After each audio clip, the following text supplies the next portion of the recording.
Now we come to next topic of number 3, that is of exercise 5.2. First definition, divisor function of n.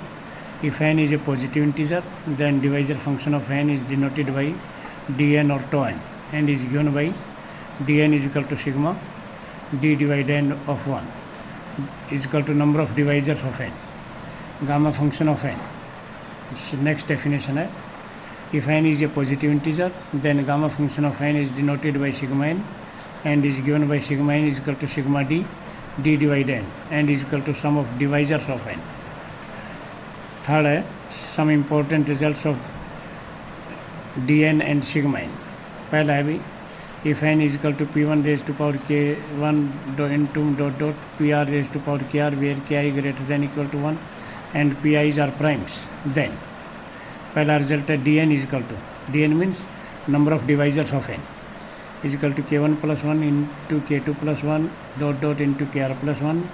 b result है sigma n is equal to p1 raised to power k1 plus 1 minus 1 upon p1 minus 1, p2 raised to power k2 plus 1 minus 1 upon p2 minus 1 into dot dot pr raised to power kr plus 1 minus 1 upon pr minus 1. दूसरा रिजल्ट है हमारा, if m and n are positive integers, then dmn is equal to dm into dn. It is known as multiplicative property.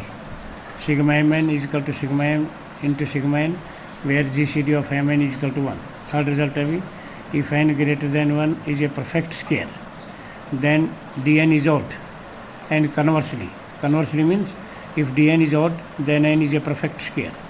Fourth result है, if n greater than 1, then product of d divided n is equal to n raised to power dn by 2. हमें 630 दिया हुआ है, तो इसको हमें product of primes में लिखेंगे तो ये आगे भी, और इसको हमने लिख दिया है p1 raise to power k1 into dot dot p4 raise to power k4, तो p1 p2 p3 p4 और k1 k2 k3 k4 आ गए. और बाय डेफिनेशन हमारे पास आ गया, by definition dn is equal to this. Example second में dn दिया हुआ भी, dn is equal to 10. It means number of divisors of n is 10, and we have to find the least value of n. हमने मान लिया अभी, let n is equal to p1 raise to power k1 into p2 raise to power k2 dot dot pr raise to power kr, where ki is greater than 1 and pi's are primes. By definition d1 ये आ गया with equation second में. First और second से dn की values को equal रखेंगे तो 10 के बराबर आ गया. हमें ये दिया हुआ है भी, dn 10 दिया हुआ है, तो 10 को हम लिख सकते हैं 2 इंटू 5, और 10 को लिख सकते हैं 1 into 10. Is therefore either r is equal to 1 और r is equal to 2. r means number of factors of dn. When r is equal to 1, then एक ही फैक्टर लोगे, तो एक फैक्टर तो हमारा dn का है, पहला factor k1 plus 1 is equal to 10, तो k1 9 आ गया. r इज इक्वल टू 2 का मतलब dn के दो फैक्टर लोगे, तो पहले दो फैक्टर हैं k1 plus 1 into k2 plus 1, और दो हैं तो दो की प्रोडक्ट में 10 इंटू 5 लिखेंगे, तो हम एक को 2 लिखेंगे, एक को 5. वो कैसे भी लिख सकते हो भी, तो k1 और k2 की वैल्यू आ गई, तो हमारे पास n आ गया p1 raise to power 1 into p2 raise to power 4. अच्छा भाई, पहले तो ये यहाँ k1 ठीक है भाई. अब dn हमें 10 दिया हुआ है, तो n हमारे पास पहले केस में तो आ जाएगा p1 रेज टू पावर 9 है, तो p1 हमारे पास जैसे p1 की जगह p ले लिया, p रेज टू पावर 9.